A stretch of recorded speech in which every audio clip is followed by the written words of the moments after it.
नमस्कार, बहुत स्वागत है आपका। आप देख रहे हैं न्यूज का एक्सरे और मैं हूं आपके साथ मृदुल शर्मा।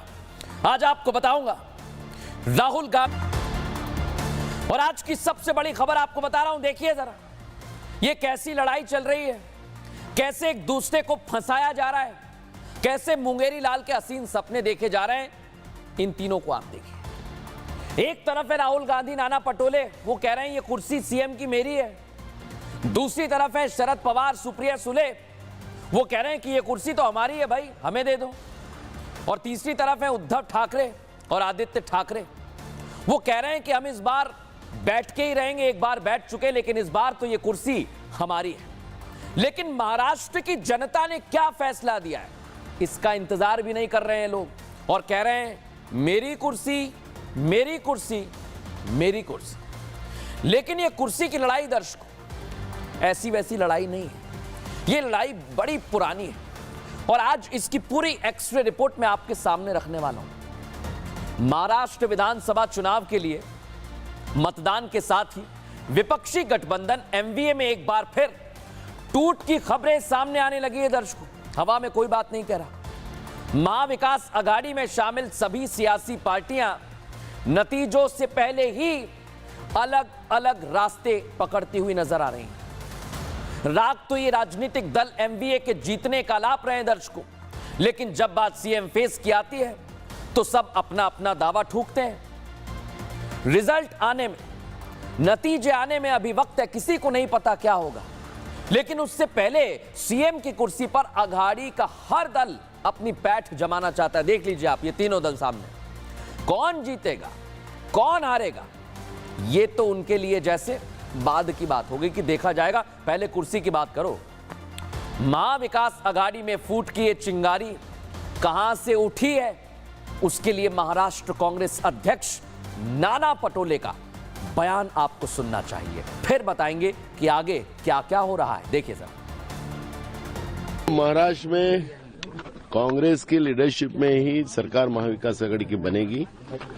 उस तरह से जो मतदान का जो रुझान आ रहा है, कॉल आ रहा है, जो लोग मतदान के लिए जा रहे हैं, तो उसके आधार पर राज्य में कांग्रेस की सबसे ज्यादा कैंडिडेट चुन के आएंगे।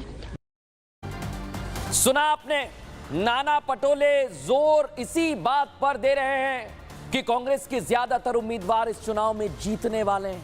यानी कांग्रेस को इस बात से कोई फर्क नहीं पड़ता है कि पूरे गठबंधन का क्या होगा।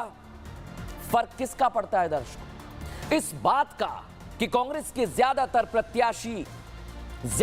प्रत्याशी नतीजे अगर उनके पक्ष में आने चाहिए, जीतने चाहिए, उन्हें किसी से कोई मतलब नहीं। भले ही नाना पटोले ये बात कह रहे हैं कि महाविकास आघाड़ी इस चुनाव में जीतेगी, लेकिन मतलब तो उनके बयान का साफ दिखता है दर्शकों। जब कांग्रेस प्रदेश अध्यक्ष ने पार्टी की लाइन और लेंथ साफ कर दी तो पूरी कांग्रेस पार्टी ने एक ही स्वर में सीएम फेस को लेकर अपना दावा ठोक दिया है, शुरू कर दिया है यह दावा, जिससे एमवीए में खटपट साफ नजर आने लगी है दर्शकों। इस रिपोर्ट में देखिए।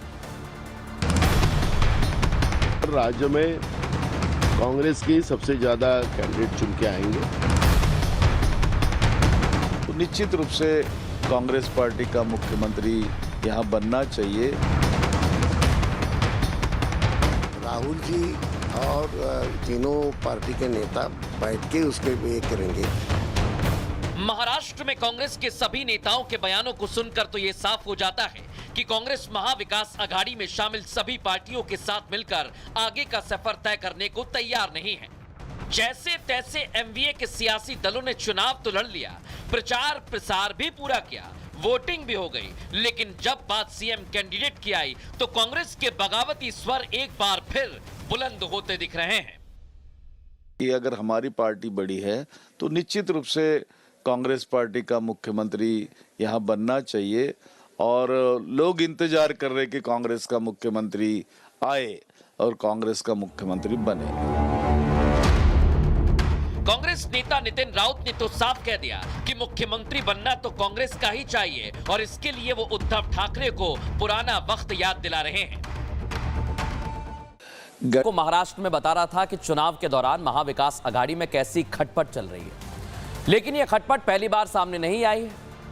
इससे पहले सीट शेयरिंग के फॉर्मूले को लेकर हमने आपको दिखाया था ना, कांग्रेस और शिवसेना आमने सामने आ गई थी। तब भी विपक्षी गठबंधन में एक समान सीटों पर बंटवारे पर तालमेल नहीं बन पा रहा था। भले ही तीनों घटक दल के लिए बराबर सीटों के फॉर्मूले की घोषणा हुई, लेकिन एक एक सीट को लेकर खींचतान ऐन वक्त तक जारी रही। नामांकन दाखिल करने तक, आखिर तक ये सब होता रहा। सीट फॉर्मूले पर अलग अलग तस्वीर सामने आई। कांग्रेस ने समान सीट के फॉर्मूले को दरकिनार किया, तो सीटों पर शिवसेना और कांग्रेस के प्रत्याशी आमने सामने आ गए थे दर्शकों। लेकिन आज दर्शकों मैं आपको बताने वाला हूं कि कैसे सीट शेयरिंग को लेकर स्थिति महाराष्ट्र में बनी थी। आइए जरा आपको जल्दी से दिखा देता हूं मैं कि किस तरह की स्थिति बनी थी। दिखाइए, ये आप देखिए, कुल 288 है। इधर कांग्रेस को 101 मिली, यूबीटी 95 पर और शरद पवार को 86 बनी। ये सीट मैंने आपको क्यों दिखाई दर्शकों? क्योंकि कांग्रेस यहां सबसे बड़ी पार्टी दिख रही है सीट के मामले में, लेकिन अब उद्धव ठाकरे भी कम नहीं आ रहे हैं। वो भी कह रहे हैं हमें भी चाहिए। और विपक्षी गठबंधन में खटपट एक राज्य में पहली बार नहीं देखी जा रही। इंडी गठबंधन आपको याद है ना, पीएम मोदी और बीजेपी सरकार के खिलाफ बना। वो लोकसभा चुनाव के दौरान ही टूट गया था। जो सियासी दल पीएम मोदी को हराने के लिए एक एक कर जुटते गए, वो वैसे ही अलग होते चले गए। क्यों मैं ये बात कह रहा हूं? क्योंकि बड़ी बात यही है कि इंडिया अलायंस में एक एक करके दूरियां बढ़ती जा रही है और ये गठबंधन टूटता जा रहा है। ये आप देखिए, इंडी गठबंधन से पहले नीतीश कुमार अलग हुए और वो मोदी के साथ आ गए। ममता बनर्जी कहां है किसी को नहीं पता।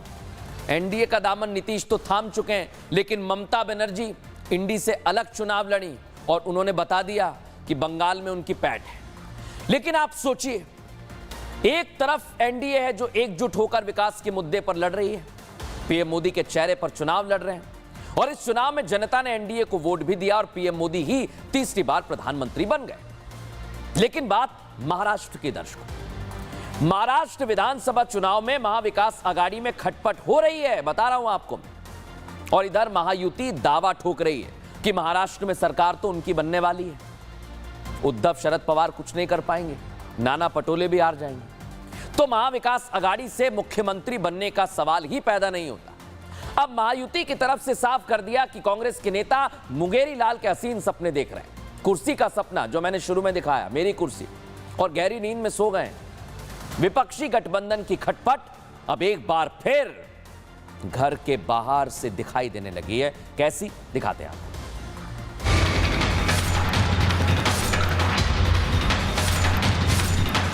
महाविकास आघाड़ी वास्तव में महावसूली आघाड़ी है।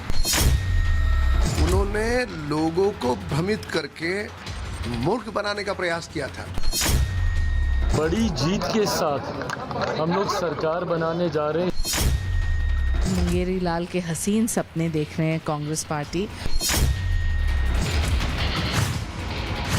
बीजेपी और पूरी महायुति एक ही सुर में एक ही बात कह रही है कि महाविकास आघाड़ी खत्म होने वाली है, महाराष्ट्र में सरकार महायुति की ही बनेगी।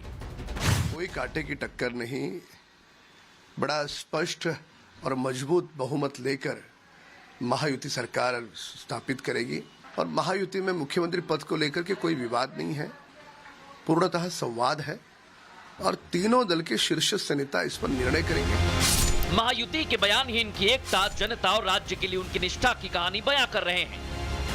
महायुति में किसी का अपना अपना राग नहीं है, सब एकजुट हैं और सीएम चेहरे के लिए भी आपसी सहमति से आगे बढ़ रहे हैं।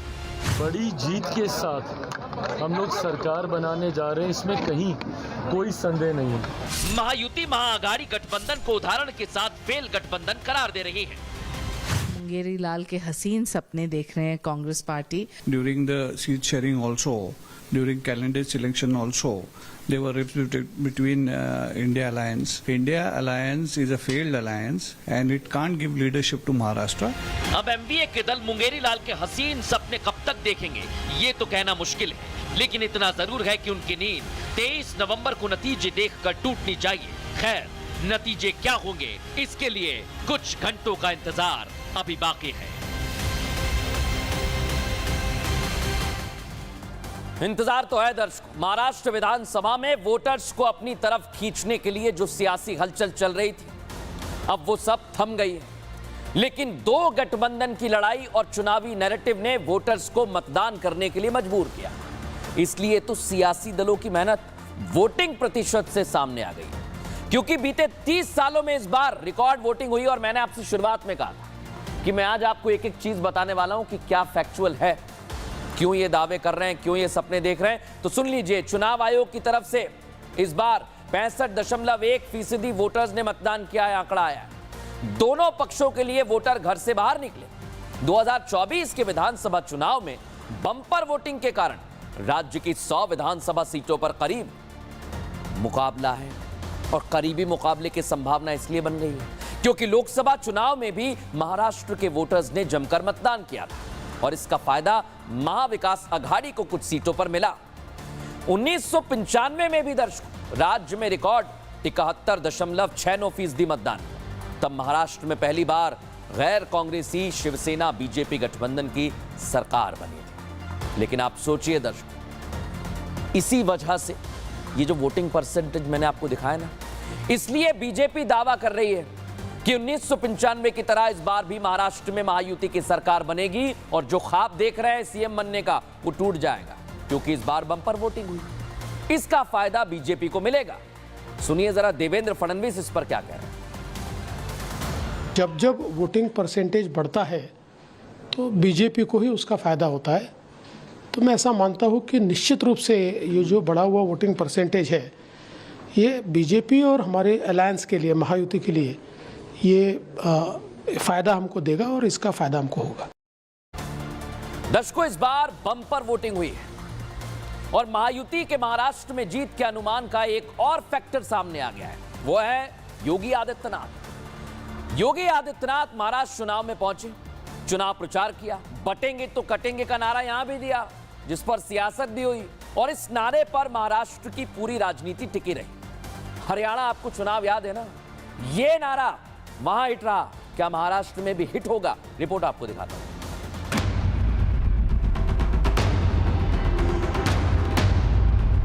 बटे थे तो बटेंगे तो कटेंगे। यही वो नारा है जिसके कारण महाराष्ट्र विधानसभा चुनाव को धार मिली। ये चुनाव पहले से ज्यादा धार हो गया। महाराष्ट्र की सियासत में ये नारा विधानसभा चुनाव के दौरान जमकर सुर्खियों में रहा। विपक्ष ने इस पर सवाल उठाए तो बीजेपी ने इसे एकता का प्रतीक बताया। हमारा देश एक है, हम सब भारतीय हैं और देश के दुश्मनों के खिलाफ हमने एक होना चाहिए। सबने जात पंथ धर्म भाषा भूलकर, ये उसका स्पिरिट है। हाँ, पूरे भारतीय एक हो ये बांटने का प्रयास है। ये लोग उसका गलत इंटरप्रिटेशन करते हैं, ऐसा अर्थ नहीं है। महाराष्ट्र की सड़कों पर यह नारा जुबान से निकलकर पोस्टर्स का हिस्सा बन गया। इसलिए महाराष्ट्र विधानसभा चुनाव में बटेंगे तो कटेंगे नारे पर जमकर सियासत हुई। विपक्षी नेताओं ने इस नारे का जमकर विरोध किया। वहीं पीएम मोदी ने योगी के इस नारे के बाद एक और नया नारा दिया। मेरा तो एक ही मंत्र है, हम एक है तो सेफ है।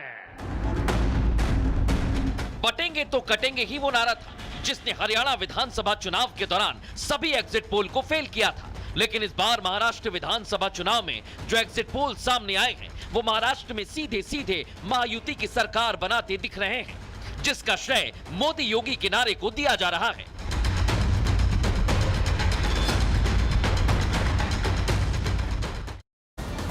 एक बार फिर आपको लेकर चलते हैं। प्रधानमंत्री नरेंद्र मोदी संबोधित कर रहे हैं। क्या वो महत्वपूर्ण बातें कह रहे हैं, सुन बातें आपको। एक बड़ा एजेंडा बनाया था। साथियों, भारत में हमने हर सेक्टर में, हर स्तर पर लीडरशिप की भूमिका देने का एक बड़ा अभियान चलाया है। भारत में हर सेक्टर में आज महिलाएं आगे आ रही है।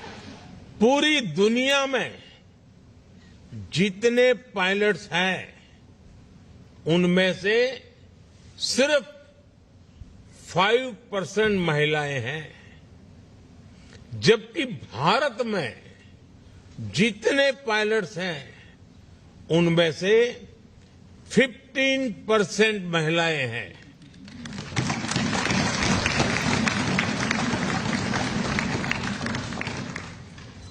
भारत में बड़ी संख्या में फाइटर पायलट्स महिलाएं हैं। दुनिया के विकसित देशों में भी साइंस, टेक्नोलॉजी, इंजीनियरिंग, मैथ्स यानी स्टेम ग्रेजुएट्स में 30-35% ही विमेन है। भारत में ये संख्या 40% से भी ऊपर पहुंच चुकी है। आज भारत के बड़े बड़े स्पेस मिशन की कमान महिला वैज्ञानिक संभाल रही है। आपको ये जानकर भी खुशी होगी कि भारत ने अपनी पार्लियामेंट में महिलाओं को रिजर्वेशन देने का भी कानून पास किया है। आज भारत में डेमोक्रेटिक गवर्नेंस के अलग अलग लेवल्स पर महिलाओं का प्रतिनिधित्व है। हमारे यहां लोकल लेवल पर पंचायती राज है, लोकल बॉडीज हैं। हमारे पंचायती राज सिस्टम में 14 लाख से ज्यादा यानी 1.45 मिलियन इलेक्टेड रिप्रेजेंटेटिव्स महिलाएं हैं। आप कल्पना कर सकते हैं गयाना की कुल आबादी से भी करीब करीब 2 गुनी आबादी में हमारे यहां महिलाएं लोकल गवर्नमेंट को रिप्रेजेंट कर रही है। साथियों, गयाना लैटिन अमेरिका के विशाल महाद्वीप का गेटवे है। आप भारत और इस विशाल महाद्वीप के बीच अवसरों और संभावनाओं का एक ब्रिज बन सकते हैं। हम एक साथ मिलकर भारत और कैरिकॉम के पार्टनरशिप को और बेहतर बना सकते हैं। कल ही गयाना में इंडिया कैरिकॉम समिट का आयोजन हुआ है। हमने अपनी साझेदारी के हर पहलू को और मजबूत करने का फैसला लिया है।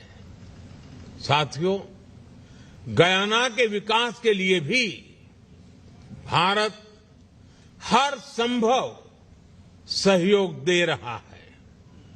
यहां के इंफ्रास्ट्रक्चर में निवेश हो, यहां की कैपेसिटी बिल्डिंग में निवेश हो, भारत और गयाना मिलकर काम कर रहे हैं। भारत द्वारा दी गई फेरी हो, एयरक्राफ्ट हो, ये आज गयाना के बहुत काम आ रहे हैं।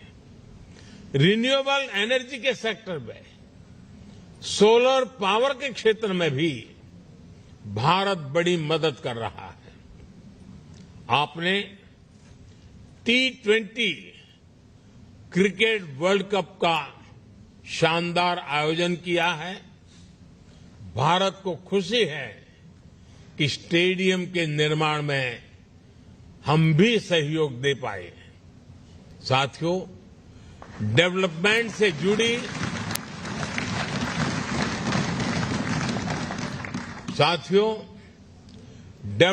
से जुड़ी हमारी ये